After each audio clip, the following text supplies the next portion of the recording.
Good afternoon, friends. David Wright here, and I'm your host of the Disruptive Innovators Champions of Digital Business podcast. And today I am lucky enough to be joined by Raman Kaur. Raman, pleasure to have you on. Thank you, David. Thank you so much for having me here, and I'm genuinely excited for our conversation today. Yeah, me too. I was really intrigued by your experience. I know you've kind of run the gamut in regard to a number of different roles and responsibilities, a lot of experience in healthcare, which obviously our listeners have a large contingent that are interested in that experience. So excited to get into it. Before we do, for any of our listeners who may not be familiar with you or your body of work, maybe you could just share a little bit about your current role. Sure. So currently, I lead a technology and strategy innovation team for a global education business. We are in all facets of education and publication and research. We sit at the crossroads of healthcare and digital learning. So, think about my work as transformation on how professional clinicians learn, doctors, nurses, other allied professionals, basically anyone you will come in contact with in a healthcare journey. We try to take a static content like books and other materials into turning them into an intelligent, adaptive, and immersive experience that truly changes the behavior and outcome of learning.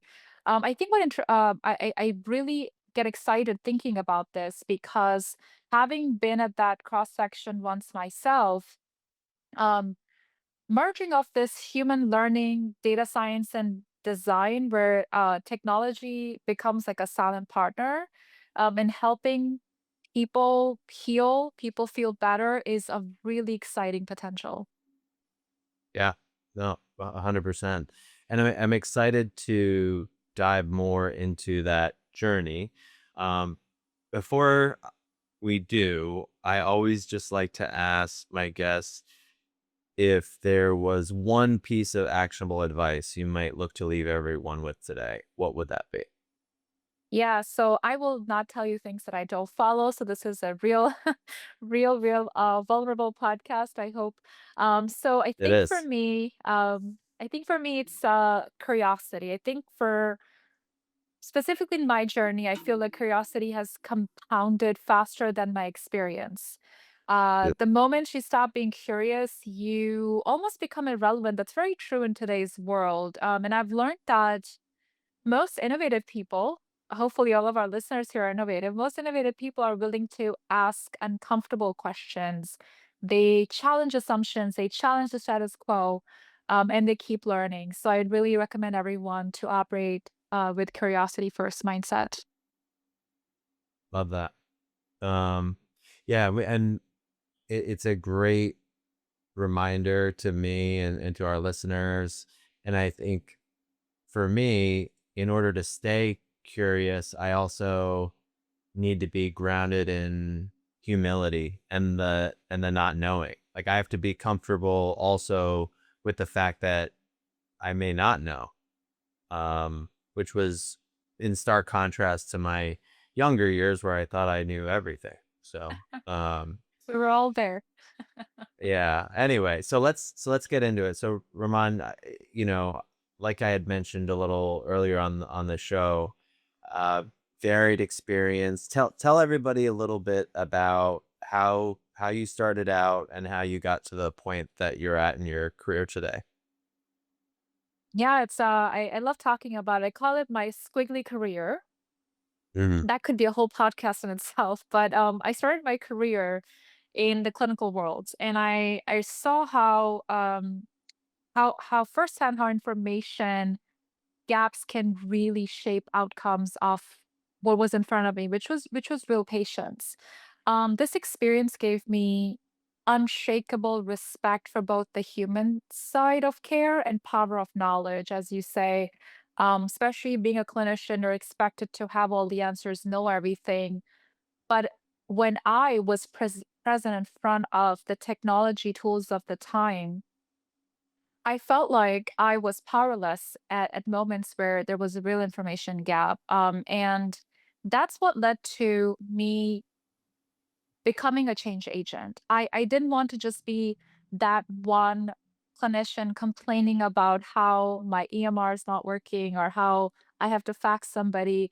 And I can't believe we still have to fax things in, 2010. But basically, I wanted to take the problem head on, and I became obsessed with technology and how it could make human experience better, how it can bridge the distance between knowing and doing. And then the same curiosity, power curiosity led me from being on a patient side to a corporate organization from where technology really can create a powerful change. So I hung my white coat and I decided that I will educate myself in the realm of technology, and try to join the other side of the workforce where real solutions are built and make a difference from the other side of the house. Hmm, very cool. Um, and I've seen more and more of that in the recent years, but you've been at it from this vantage point for a little while now, right? Is That's that right. Yeah, yeah? more than a decade. So really cool. What would you say, Rahman, is one of the most important lessons that you learned along the way? And it could be back in your clinical days or in more recent years. And it could have arose out of a difficulty. It could have whatever might be relevant to you. Yeah, so being a very quintessential millennial, I face analysis paralysis. I overthink, and I have no shame in admitting that. So I think for me, the learning comes from there had to be a real journey for me to stop overthinking, stop trying to make perfection the enemy of action, and become action Mm, oriented. Really take the step. Early in my career, had I been overthinking, I would still be at that same place, frustrated with my career, become a over leveraged, burned out clinician and no good for anybody. So I didn't wait for perfect timing. What I did was I took that leap of faith, had confidence. Life taught me that having that action oriented mindset opened doors for me instead of trying to think what would be the perfect time. Additionally, I would say I took small yet bold steps for anyone that had nothing to do with computer science, trying to go and learn and get yourself educated could be a real imposter syndrome moment. yeah. But I let the action and the courage to take steps, open opportunities, allow my perspective to change, and allow confidence to foster organically. Love that. Um, Over the years, we've talked a lot about imposter syndrome and what it takes to overcome something like that. I mean, it took me years to really settle into being right sized, right? So like not being a big shot, but also not being because I feel like for a long time I'd swing between both ends of the spectrum of feeling like what the hell am I doing to, and I'm like the man. And there wasn't a lot of yeah, it wasn't great. So um I think it takes what it takes to work through the imposter syndrome. Nowadays, um I will still have moments where I take a step back and I'm like, holy cow, like this is pretty wild. And but what I end up realizing is that I did keep my head down and I mean, you mentioned the whole like curiosity when we first started the episode. And that has been such a huge part of it. Just staying curious, and if I don't know the answer, I'm the type of person that's going to go figure it out. Like I'm going to go find the person or the resource that does have the answer, and study it and learn it, and then my knowledge and ends up just being the accumulation of knowledge of people that were ultimately smarter than me in different subjects and veins. So, it's just funny how that goes, you know? That's a great point that you're making because people feel like, is this conversation going to help me? But I really want to urge anyone that's listening that any conversation in the interest of the topic that you want to grow your knowledge in is never wasted. You will Mm, always end up gaining something. You will always end up learning something. So go have the conversation. There isn't. Yeah, people have again the imposter syndrome, right? People feel like, what if I ask a stupid question? And again, I feel like this has been said a million times, but there are no stupid questions. It's just the people who may prevent themselves from pursuing the answer, the journey to an answer they're thinking they're thinking about. So great point. mm, yeah. Um, well, I personally was and still am in some regards the type of person that needs to be in severe pain to learn my lessons. So I have to be in pain before I decide to change. Now I will say that actually that's gotten significantly better over the years. But certainly up until you know, my perspective shifted, it was more dramatic. Anyway, the point I'm trying to make is that I actually learned more from my darkest moments or my perceived failures or things of that nature. They've had the biggest impact on me and my career, my personal life, etc. What would you say is one of your biggest either, if you wanna call it a failure, like we're saying, like, those end up sometimes being the catalyst for something great. Is there a moment that sticks out in your mind as a time that you fell, but ultimately took away a profound lesson? Anything like that that sticks out in your mind? Yeah, absolutely. And I would say that my people may feel like taking a leap of faith into, going from being a established full-time clinician to going back to school and starting from scratch and learning technology. I felt like that would bring me down quite a bit, but it wasn't actually. It wasn't that. It really was right before right before I made that choice was I feel like my low end. It wasn't it wasn't even me feeling that void. It was really the people around me. While people were supportive of me wanting to bring a change about in whatever the challenges were, say for example, a new rollout of a feature in an EMR that's letting us to be slowed down. I felt like people complained, but they didn't necessarily want to be part of the change.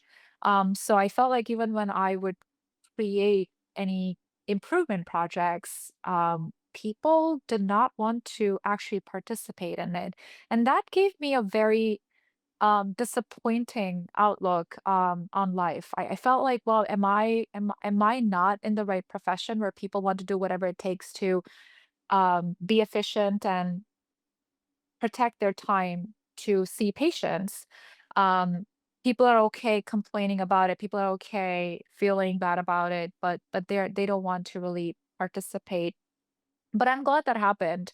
Even though that was a pocket of people at the time, I'm glad it happened because it gave me enough spark to say, I'm okay just taking this journey on my own. I'm okay empowering myself with knowledge to be able to do things on my own. So Mm. this is a very common scenario for people. You may feel like Oh, you yeah. are alone somewhere, but take that as an inflection point. That might be start of a new path that will take you at a journey that you will enjoy. I love what I do now. I really enjoy what I do now because whatever project I'm working on, there is a tangible difference I'm making to millions of people. At one point, I used to be happy just being able to help somebody one on one. But now my thirst for being able to make an impact is so much larger because I see the positive impact it has on people through our projects. So if you find yourself in that place where you feel like you're alone and you're facing this problem and no one else is with you, still be curious, still take action because it's going to open a new door for you. Mm, yeah, I love that. I was talking with someone earlier this morning. It's at, at Kaiser Permanente, and we were talking about if if I would have gotten what I thought I wanted, I would have been selling myself short. Um, in a given moment.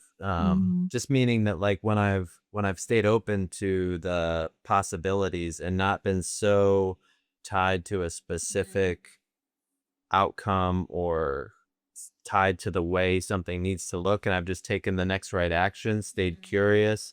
Um, things have had a way of, you know, matriculating it that has actually been really, really amazing. And in addition to that, I think, going back to the issue that you faced when you were in that setting, like the clinical setting, I think it's a very common phenomenon for there to be 70% of, individuals that are, disgruntled with the current situation. They maybe feel uh detached from the vision of the maybe some of the executive team is working on this like grand plan to reinvent things or not, right? And I was talking about this with someone yesterday about how the fact that like 70%, like McKinsey does these studies like year over year, like digital transformation initiatives fail, like, and have failed for the last 20 years at a rate of like 70% or something like that. And then I was talking to somebody yesterday about the fact that 70% of employees at enterprise organizations feel disengaged or disassociated with that greater purpose or leadership in the organization. And when McKinsey will point to the fact that a lot of these, and just for the record, I'm not citing, I'd have to go back to know exactly what the statistics are, right? So don't quote me on that exact percentage, listeners. But the point, they'll point to organizational change management, communication, enrollment, for an individual like yourself who was in that position, who has a job of seeing patients, to go and try to enroll all of these people in what's possible it's an impossible task, right? It's just you don't have the time. Like even if you wanted to do it and didn't have the legacy baggage of whatever had gone on in those relationships and those internal dynamics with those individuals, it would be a very tall order, right? Like I was just on the line with a health system like 2 hours ago. We were talking about this exact topic, how they're facing this situation where they're trying to have an impact, but it feels like they're trying to boil the ocean, but they need to take a holistic look, but how do they do it? Um, and we explained how like the what it's taken in our perspective is, sometimes we'll have like 100 conversations up front with different operational stakeholders, different like heads of the medical group, different doctors, different digital IT folks, like just let them like lay it on us, just blah, just those I know. complaints, like you're I saying. know. And we become a catalyst. And then we come back in a few weeks and we say, okay, Ramon, if we could solve for X, Y, and Z, is that something you'd be open to? And they Mhm. say, "Well, okay, yeah, we'd be open to it." And, like, that's how it starts. But oftentimes it takes an outside entity for some reason, right? Because there's no Unfortunately, let yes. Yeah, right, because guess what? and I'm You're trying to talk to people and top management is telling the individual contributors, you must talk to David because he has great ideas to help you. And it takes a top down approach. But if there are individuals that are self driven, from within the Hmm. organization trying to bring that change, you can't get time from anybody. And then guess what you're doing? You are driving out people who could have been your true allies and creating a positive change, improving metrics, bringing more revenue, whatever it is that is important to a company, right?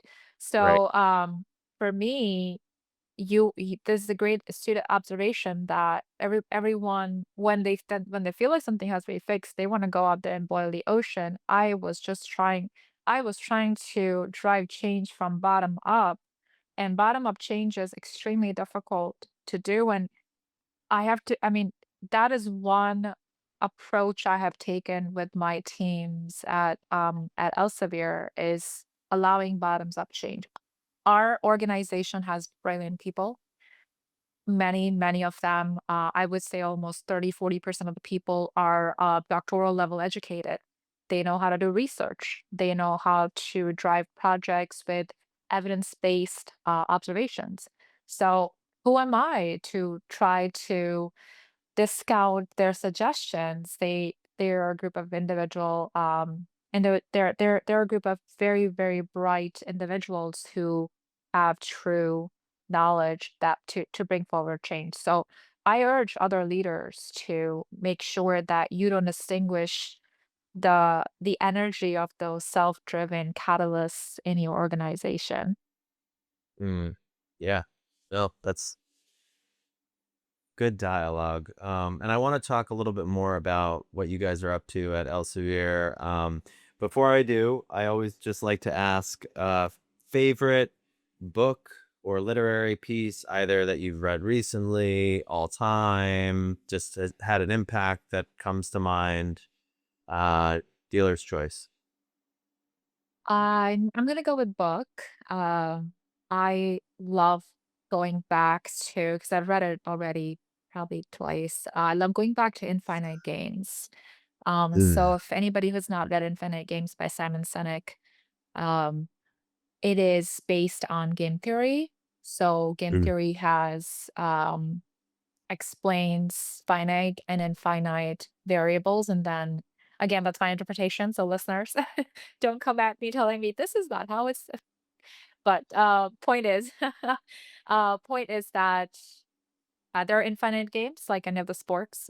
They end after certain football, basketball. They end after a certain time frame. But um, constructs like life or business, they're infinite. And how does that keep evolving? How does it frame contribution? Idea is that your role is not to win. Your role is to modify your strategy with the change of the game. So it resonated very deeply with me because I'm part of a very fast changing world, and I didn't help myself by continuing that pace in parallel with changing my career, changing what I did consistently. So being part of the fast changing industry, taking on challenging opportunities. So for me, goalposts was never the same. And this book is a very good grounding piece of literary um, almost like an instrument. It teaches me something new every time because I'm reading it from a different perspective every time I come back to it. hmm. Yeah, I got to check it out. I've never had the opportunity to read it, so I'll add it to my list. So now you're at Elsevier, you're leading a number of IT functions. Ramon, let's talk about your vision for the organization and maybe and obviously based off the mission of the overarching organization and maybe some of the key initiatives you guys are focused on. Sure. I'm gonna try to keep it brief because I could talk about it for days because I'm so excited by things we're doing. But if I had to summarize, we are looking to build learning systems. They are systems now. They are not just books, apps. It's so evolved, and I'll talk about that in a moment. But we're building learning systems that think with us, but not for us. So think about the whole revolution with AI. AI is in everything, and we are very sensitive to, as we integrate AI into our digital tools so that AI does not take over our thinking. Because it's very important that these students that are going through training to become doctors, nurses, respiratory therapists, dental, whatever it is that they're doing, uh, that they develop critical thinking skills because they are going to be, Mm, they are going to be taking care of humans, all of us. So we try to make technology an amplifier of the human capability and not replace the human capability. Very important. So imagine education that adapts with each learner's rhythm, strength, neurodivergence, context. Help not just helping them pass the exams because we are just giving you this information. You you vomit the information in the exam and you're done with it. This is to help you think critically, make you have better decision making capability, show up confidently in real life.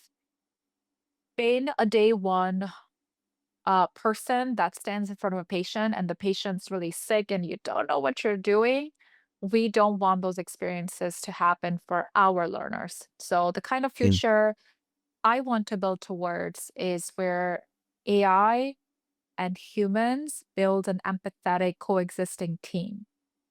mm. And AI doesn't think for you. You don't think for AI, but it is a blended, effective team. So I can talk about some initiatives, but I would love for you to, if you have any comments to add. So it's so what I understand is like so it's this kind of it's a learning management system, and so are doctors getting like accreditation for taking like courses on the platform, or is it more like an internal LMS, or how does it act, or is it both effectively? Sure. So it's Like in regard to prim- the curriculum, I guess, like yeah. itself, yeah. Yeah, it's a great question. So, we integrate with your existing learning management systems with the university. We are not trying to replace what the universities are out there trying to offer as a syllabus, curriculum, or education management system. We work in tandem with the faculty. Faculty Yeah. will work with us to build personalized tools for learning. So, if I could just, talk about some of the top initiatives we're investing in right now is personalized intelligence. So, personalized learning and intelligence is a very big topic currently being researched on. Learning modalities for all individuals that go through university is very different. Some people are visual learners, some people are audiovisual learners, some people are spatial learners. Some individuals experience different neurodivergent needs. So how do we use AI to dynamically adapt learning styles so that you get your content that you are supposed to be learning and you will get tested on real time based on your learning needs. That's a Yeah. very big concept that's emerging in education technology. So, for example, you might be someone that learns more by audiovisual. So, your learning methodology in your interaction with our AI digital assets will be, for example, your question is, I want to learn more about malaria. I can't think of anything else right now. It's late on Friday. Um, Right. your learning style might be less text, more pictures, but Mm. somebody else's style might be a video that explains the concept of how malaria spreads, right? So that's what we're trying to get to is how can we customize learning to your style so that the learning is effective for your needs in tandem, we are exploring immersive simulations. So, virtual reality. It is a well known fact that hospitals are understaffed. And after the pandemic, it only got worse. So, while there are doctors and nurses trying to treat patients, they also have a responsibility for training and allowing some of the doctors and nurses in training to shadow them.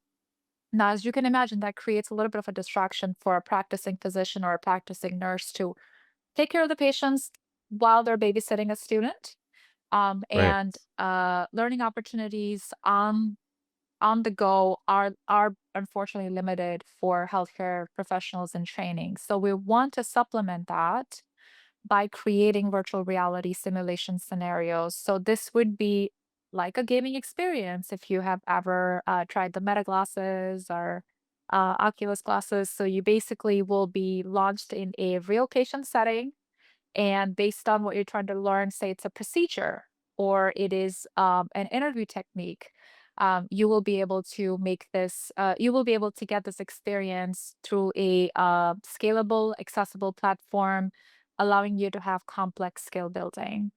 As you can imagine, sometimes we have students that might be not from very metropolitan areas like you and I. We just expect that there's a hospital on every corner, but that might not be Right. the case in some of the rural areas or less service Yeah. areas across the United States. And unfortunately, approximately 40 to 50% of our student population is present in those areas. So how do we supplement learning for them when their opportunities are even slimmer? So this is one way to map the gap. And lastly, straight data-driven insights, data analytics and data-driven insights. Data is the currency in today's time. So creating an ecosystem where educators get real-time feedback on how learners or students are grasping the information, consistent assessment and insights to tell faculty that, say, a cohort of student might be struggling in a certain concept, and maybe they pivot from teaching them everything again to a certain concept where that's the only gap they have between, studying something and passing their board exams. Today, what happens is um, nearly all types of learning medical professionals will take a practice exam to prepare for their respective board exams. Nursing students have board exams, medical students do. Nearly all practicing specialties have a board exam. When you take this preview, this practice exam, you might do really well on certain concepts, and you may not do very well on some of the other concepts. We don't have a lot of ways to personalize that remediation for you. You are just on your own to go back and learn everything again and hope Mm. you'll pass your board exam. That's not effective. It's not effective because the coursework is so vast, and faculty struggles on how to coach their students on remediating some of the weaker concepts. So we're trying to use data to drive more tailored insights for faculty and students so that they can get to their board exams faster. They don't have a lot of churn. And we have seen that some students may abandon the idea of becoming a nurse or a doctor or another type of practicing specialist that we so badly need right now because they feel Right. like this exam or this field is not meant for them based on this practice exam. So we don't want that happening just because we don't have a deeper way of providing them information on what are the five core concepts they need to strengthen. So, anyway, to summarize, we are trying to create a big shift in clinical microeducation from content delivery to tailored capability development. Got it. No, that's now that makes sense for sure. What about some of the biggest challenges that you guys are facing as an organization? So, obviously there's a lot of, macroeconomic effects of, what's happening uh federally on, for at least health systems. Um, what about you guys? Like what are some of the biggest challenges that you're facing as an organization? Yeah, so not to bring everybody down from all that exciting work that we're doing, but challenges are real for any large, fast-moving technology organization, and we have the same problems. Might be a little bit tailored towards education tech, but something that comes to my mind is I feel like we're at a very fascinating and fragile point in this innovative journey with AI. AI is evolving really fast. It's evolving faster than our ability to ethically and responsibly integrate it. Everyone wants Mm, to beat the competition. Everyone wants to just get to the market faster. And I worry that we might be cutting corners around the ethical and responsible piece of it. Now, for Elsevier, we are very mindful. We're very mindful of that, and we have coalitions in our organization, guardrails, and governance that it does deep evaluation of our AI tools to make sure that we don't introduce bias, we don't introduce um, any of such concerns that I'm mentioning. But are you able to catch everything? You can't. The Right. technology is just so new. So I think the biggest challenge is balancing the velocity with the vigilance and Mm, ensuring that we don't lose sight of the human centric North Star while we're trying to embrace these tools. yeah. No, that makes sense. I think that's true of any industry right now. We are just I was just talking about that with somebody else. So a couple more questions for you, Ramon. Where do you see the, I guess, learning, education, technology industry going in the future, and or what do you think will be some of the biggest changes as time passes? Yeah, it's a great question, something we deliberate very often because learning industry in itself is changing so quickly as well. But Right. um, I feel that the future of learning really any knowledge industry, like K through 12, university, professional, is moving from that static to dynamic phase. So Is from one size fits all, like here's a book, learn everything, and get ready for your exam. We want to go from there to being more adaptive. We want students to fall in love with the content, with what they're trying to do. Students from um, college to professional education to graduate school, they pay a lot of money and they take on a lot right. of debt to learn this. It's our responsibility to make this experience the best quality it's possible. So AI will redefine not just what we learn, but how we measure mastery, how we collaborate, how we build these digital systems. So the next great challenge, like I said, is obviously introducing it responsibly. I feel like we're gonna have this slow down moment as we move very fast towards those solutions where people are going to have to go back and look at it and say, did we do it right? Is it achieving the right outcomes? And any organization like Elsevier that does this thoughtfully is going to be ahead of the competition. So Yeah. for me, I feel like the learning industry is all going towards that adaptive, leveling up the human potential. But anyone that's not doing it thoughtfully is going to have to come back and circle around, losing the competitive edge. It's interesting.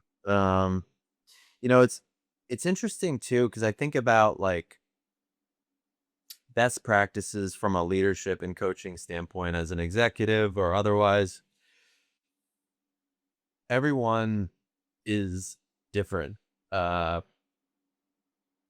each individual responds differently. They learn differently, even like past, in a corporate setting or Mm, what have you, right? So the way that I interact with one employee and how I work to bring out the best in them and learning opportunities even in the workforce or otherwise is could be completely different than, this person over here. So mhm, I really love to hear that because I didn't even know that was really happening in the learning tech industry. And I have a 2-year old and a 4-year old and another baby coming. So the fact that they might be able to have access to more, learning programs that were customized because they're more of a visual learner or one's more of a, whatever it might be. That's exciting to me. And I think it's an yeah. example of how AI isn't going to necessarily like it's not going to stop kids from learning. It's going to hopefully adapt to help them learn more and learn more effectively, right? Because it's like you said, like when I was a kid, they slap you with a book. They're like, read this, figure it out. Maybe the teacher talks through it in the class and writes on a chalkboard, but Mhm. then you have to go figure it out. Like it was fairly static. Like there wasn't a lot of uh evolution there, right? But this seems That's like a right. big a big leap, you know? It's a big leap, and I if I could just add something else, for the industry, something else that I have very recently, somewhere else that I gave a talk related to the future and evolution of AI, industry agnostic, to be honest with you, I would say I'm seeing there's a trend about becoming very I don't think it's a trend. I feel like it was always there, but now there is an obsession about it's about being user obsessed. You Who have to who focus more on what your user is looking for. Every decision must ladder back to human outcomes versus just building something because your boss told you to, or the board is wanting that, or that is changing, and I see the industries that are doing well, even in the ed tech world, it's those companies that are more user obsessed or also prototyping faster. We talk about being agile, we talk about agile development, but is it really happening everywhere? No. People take too long to decide what they're looking for, and the prototyping, learning faster, pivoting fast, so fail fast, fail forward methodology that is very important for Mhm. organizations to quickly see what are the users responding to. And then lastly, I don't know, I mean, I would love your thoughts on this, but I feel like transparency, the companies that have radical candor, the clarity, the transparency, users and customers respond really well to them. This the transparency piece of it, even when they don't do things the right way, the acceptance of that builds trust way more Oh, than yeah. trying to sell a story that may not be true. 100%. It goes back for me, like, when we talk about customer experience, right? Like, customer experience 101, like, managing expectations. So, for example, Delta is very good about proactively reaching out when there's any type of, like, delay or Yeah. issue or, suggesting a next step or, whatever it might be. And it's like, or just when something happens, they're like, "Hey, this happened. It sucked. And Like, then we acknowledge that. What can we do to make it better?" And I think getting out in front of things, acknowledging things like that, because they're gonna happen either way, right? So, do you want it to just pop up and hit your customer in the face, or can you use it as a moment to build trust actually? Mhm. And I think in my experience, customers, both uh, you know, end consumers, or if you're even in a B2B setting, like they appreciate that candor for sure. So that's a great takeaway for everyone, I think. Um well, this was really cool, Ramon. I mean, I like to end my episodes with a question. If you could go back 5, 10, even 20 years in time, and you're pretty young, so maybe not that far, but 5, 10 years in time, what advice would you give your younger self? Sure. Yeah. So, gosh, I always think about that question and I come back to the same answer, which is crazy to me because I have done a little bit of this, but I would say to just trust your instincts earlier. I would always second guess myself because coming from training in a clinical or medical setting, you're always asked to double check, triple check your answers, know exactly what you're doing, make sure you don't make a mistake. So um it became a second nature for me to always second guess myself, go back. And it was rarely ever about lack of skill in what I was trying to approach or do, but it was always about the fear that I might make a Right. mistake. So I would tell my younger, youthful self to speak up more and take risks and don't wait for the room to agree with you before you lead a change. You grow Mm, with confidence by moving towards what scares you and being action oriented. I would suggest that people do that. Anyone I mentor, and I do try to remain um, in the mentorship circles as much as possible. And my mentors have taught me to take action earlier, be confident, speak up. You're not upsetting anybody. you're not offending anybody. It's rarely ever about you. But if Right. you speak up, you may be able to advocate for yourself. If you're quiet, there is no advocacy. Right. I love that. I am so clear it's not about me. It's just such a it's a good lesson. Like nobody's thinking about you. Like it's like when you're I used to be consumed with self-centered fear. And it's just it's debilitating. And so great advice. And what I would leave our listeners with just that what it reminds me of is if your organization, if your people, if you feel like you could point to multiple people or you've talked to multiple people that maybe have felt similar to the what Ramon just shared, you may have a culture of fear in your organization. And I've encountered that in a myriad of different organizations. And if you have a culture of fear, just don't expect to be able to innovate. You know, you have to go back and address that with your people.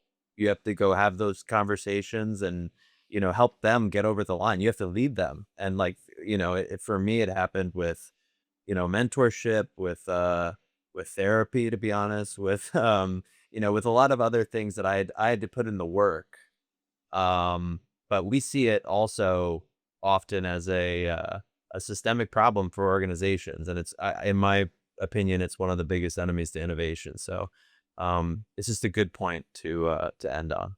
So, Yeah, thank you. Thank um, you, David. I'm really grateful for this conversation. I really hope that it leaves our listeners here with a spark to go build, explore, imagine something better than what exists today. love that. Thank you everyone for tuning in. We hope you enjoyed, and we will catch you all next week.